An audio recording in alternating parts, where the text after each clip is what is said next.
Saboteur.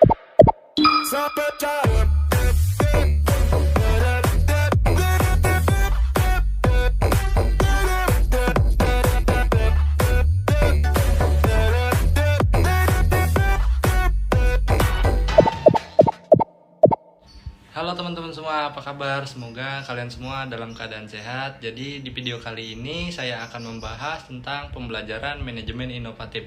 Yuk langsung saja ke videonya, disimak baik-baik ya. Enjoy! Ya, di video kali ini kita akan membahas tentang pembelajaran organisasi. Sebelumnya, teman-teman sudah pada tahu belum sih apa itu pembelajaran organisasi? Kalau belum tahu, yuk belajar bareng-bareng. Konsep organisasi pembelajaran. Organisasi pembelajaran merupakan proses pengembangan performa karyawan dalam organisasi secara kontinu meningkatkan kapasitasnya untuk mengatasi setiap tantangan dan perubahan. Sedangkan pembelajaran merupakan proses untuk mendapatkan pengetahuan yang dilanjutkan dengan aktualisasi. Dari pengertian di atas, bisa ditarik kesimpulan bahwa organisasi pembelajaran adalah proses berkelanjutan di dalam suatu organisasi yang menyediakan kelancaran pembelajaran dan pengembangan individu untuk semua pegawai dengan tetap menjaga transformasi secara terus-menerus. Tingkatan organisasi pembelajaran. Yang pertama yaitu berpikir sistem atau berpikir secara keseluruhan terhadap interaksi antar unsur dalam batas lingkungan tertentu yang bekerja mencapai tujuan. Yang kedua, personal mastery atau upaya keahlian terus-menerus dalam mengklasifikasikan visi pribadi, visi organisasi, memfokuskan energi, mengembangkan kesabaran, melihat dengan objektif, dimulai dari hal-hal yang sungguh-sungguh bagi organisasi. Yang ketiga ada mental model, kemampuan sikap mental atau model mental yang dimulai dari penguasaan pribadi yang tinggi dalam keadaan hidup selalu belajar. Yang keempat, membangun visi bersama. Kenyataan perjalanan terus-menerus panjang berhubungan dengan visi kepemimpinan yang memberi inspirasi pada organisasi, merupakan kapasitas untuk berpegang pada gambaran bersama akan keadaan yang ingin diciptakan di masa yang akan datang. Yang kelima ada tim pembelajaran. Pembelajaran dalam tim dimulai dengan dialog, merupakan kemampuan anggota tim untuk menunda asumsi dan masuk ke dalam pikiran bersama secara murni. Teori pembelajaran dalam organisasi. Di sini dibagi menjadi 3. Yang pertama ada operant conditioning atau Skinner. Kondisilah yang membuat perilaku orang mau belajar secara sukarela untuk memperoleh imbalan atas prestasi atau kegagalan atas kesalahan yang diperbuatnya. Yang kedua, classical conditioning.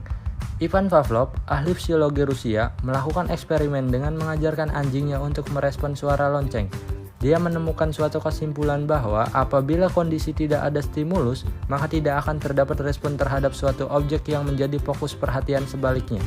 Yang ketiga ada social learning theory. Robbins menguraikan tentang social learning bahwa orang atau masyarakat akan melakukan pembelajaran melalui pengamatan dan pengalaman secara langsung tentang terjadinya masalah atau objek.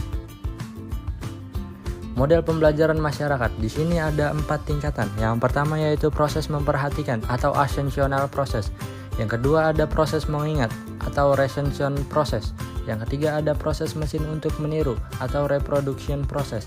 Yang keempat ada proses pemberdayaan atau penguatan atau reinforcement process.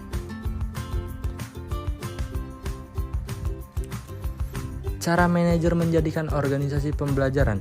Langkah pembelajaran yang perlu dilalui untuk menjadi organisasi pembelajaran adalah yang pertama yaitu penguasaan pengetahuan, yang kedua distribusi informasi, yang ketiga interpretasi informasi, yang keempat pengingatan organisasional. Cara dalam menjadikan organisasi pembelajaran, yang pertama yaitu pembelajaran analitis, yang kedua pembelajaran sintesis, yang ketiga pembelajaran eksperimental, yang keempat pembelajaran interaktif, yang kelima pembelajaran struktural, yang keenam pembelajaran institusional. Langkah memberi pembelajaran kepada karyawan dapat dilakukan dengan pembentukan perilaku dengan cara pemberdayaan otomatis karyawan sebagai berikut. Yang pertama, schedule reinforcement atau pemberdayaan terus-menerus dan pemberdayaan terputus-putus. Poin A, continuous reinforcement atau pemberdayaan perilaku sesuai kebutuhan organisasi yang setiap saat dibutuhkan dalam melakukan pekerjaan. Poin B, incessant reinforcement atau pemberdayaan perilaku yang mungkin untuk mengatasi kasus dalam pekerjaan yang jarang didemonstrasikan. Yang kedua, reinforcement schedule and behavior atau pemberdayaan untuk meningkatkan performa karyawan secara umum merupakan continuous reinforcement tetapi dilakukan dengan modifikasi dan pengembangan organisasi. Poin A, modifikasi dapat dilakukan dengan mengembangkan beberapa aplikasi spesifik untuk meningkatkan semangat kerja karyawan. Poin B, memberi hadiah bagi yang tingkat absennya paling kecil atau tidak ada absen. Poin C, memberi kompensasi bagi karyawan yang berprestasi dan potongan tunjangan bagi karyawan yang tidak berprestasi. Poin D, meningkatkan disiplin karyawan. Poin E, mengembangkan program pelatihan. Poin F, program memonitor yang kreatif. Ya, di sini ada karakteristik organisasi pembelajaran. Untuk karakteristik itu sendiri, organisasi pembelajaran yaitu yang pertama, gagasan baru merupakan syarat bagi organisasi pembelajaran. Yang kedua, pengetahuan baru harus ditransfer ke seluruh organisasi. Yang ketiga, perilaku organisasi harus berubah sebagai hasil pengetahuan baru. Untuk dimensi dan karakteristik, teman-teman bisa menyimak pada gambar berikut.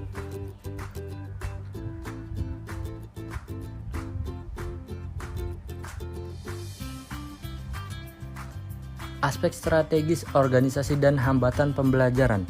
Organisasi belajar berkaitan erat dengan upaya mencari jawaban bagaimana organisasi mengantisipasi perubahan lingkungan yang cepat agar bisa bertahan dan tampil sebagai pemimpin di bidangnya.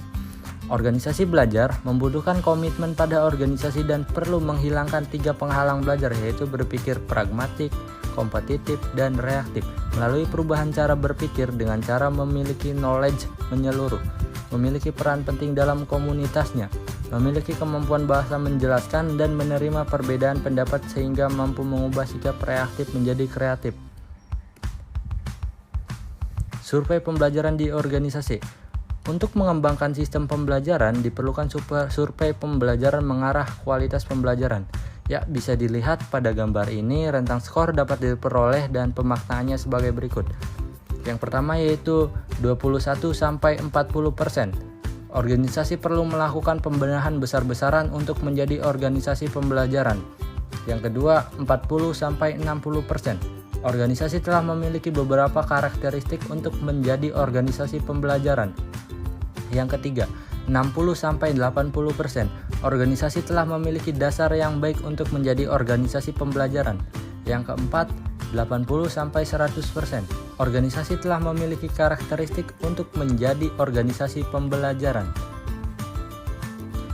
Resistensi dan solusi pemecahan masalah dalam pembelajaran organisasi. Anggota organisasi tidak sadar menolak pembelajaran. Yang pertama yaitu fokus pada fragmentasi daripada sistem. Yang kedua, menekankan kompetisi di atas kerjasama. Yang ketiga, meskipun tidak ada yang salah dalam kompetisi, paradigma ini berakibat bekerja bersaing dengan berbagai orang dengan siapa mereka perlu berkolaborasi untuk mendapatkan akses. Yang keempat, menjadi reaktif daripada kreatif dan proaktif. Dalam menghadapi resistensi terhadap pembelajaran di organisasi, perlu ada tindakan. Yang pertama yaitu proses penyadaran tentang perlu adanya kebutuhan perubahan. Yang kedua, perubahan memperkuat adanya daya dorong atau daya ungkit perubahan dan tindakan perubahan atau resistensi. Yang ketiga, membawa kembali organisasi pada berkeseimbangan baru. 3 fungsi kunci dalam membangun organisasi pembelajaran. Membangun komitmen pada pembelajaran. Poin A, membuat pembelajaran sebagai komponen visi dan tujuan strategis. Poin B, investasi dalam pembelajaran. Poin C, mempromosikan luas tentang nilai pembelajaran. Poin D, mengukur tolak ukur menelusuri pembelajaran. Poin E, menciptakan penghargaan dan simbol pembelajaran. Bekerja untuk membangkitkan dan dampak. Poin A, implementasi program perbaikan terus-menerus. Poin B, meningkatkan kompetensi pekerja melalui training dan membeli keahlian dari organisasi. Poin C, eksperimen dengan gagasan dan proses kelas dunia. Poin D, identifikasi mental model proses organisasi. Bekerja menggeneralisir gagasan dengan dampak. Poin A, menciptakan prasarana yang menggerakkan gagasan sepanjang batas organisasi. Poin B, memutar pekerja dari batasan fungsional dan divisional. Terima kasih buat yang sudah nonton, semoga bisa bermanfaat buat kita semua. Dan jangan lupa buat subscribe channel ini supaya bisa berkembang buat kedepannya. Jangan lupa like, comment, and share, dan see you guys. Thank you.